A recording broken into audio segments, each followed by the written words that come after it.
Hebu viongozi mtuambie kabisa, tunaendelea kujenga timu ama Simba hii tuliofungwa leo kwenye Simba Day ndio tunaenda kucheza finali tarehe 12 na Yanga?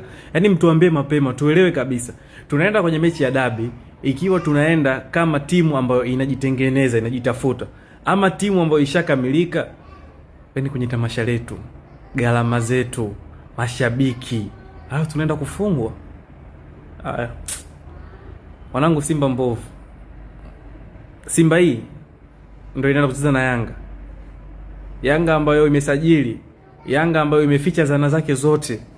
Simba wakwenda kufungwa na hii timu? Hapana wanangu. Tarehe 12 kama shabiki wa Simba wewe andaa maumivu tu. Andaa brufen ile na maji pembeni ya kunywa. Viongozi wa Simba tuambieni kabisa. Tuambieni tu ukweli, tutaelewa. Simba bado tunaitengeneza, Simba ishajipata. Mbona tueleweki jamani? Kudadadeki. Dakika za jioni. Kamba moja bila Rupia.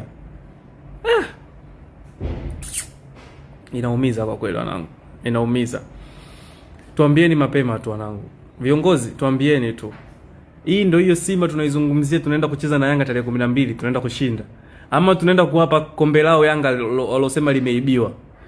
Kwa sababu engineer alishatuma dongo kwamba Yanga kombe lao la Ngao ya Jamii limeibiwa. Kwa hiyo tunaenda kurudishia kombe lao au tunaenda kupambana. Yaani bora mtuambie mapema, sisi mashabiki tuelewe kabisa kwamba tunaingia tarehe 12 kwenye mechi dhidi ya Yanga ikiwa Simba haijajipata, bado inajitafuta. Kuliko mtuaminishe kwamba Simba nzuri tunaenda kuchukua ubingwa wetu. Kila mwaka Simba tutamwona tunatengeneza timu.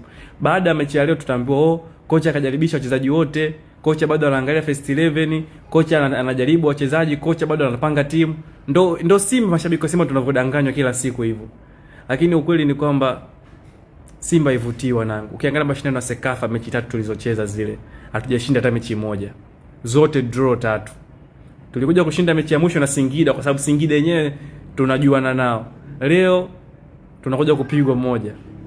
Kule Sekafa tumeshinda mechi moja, tumedraw 2. Na huku leo kwenye Simba Day tunakuja tunapoteza. Si matatizo haya. Inahuzunisha sana wanangu.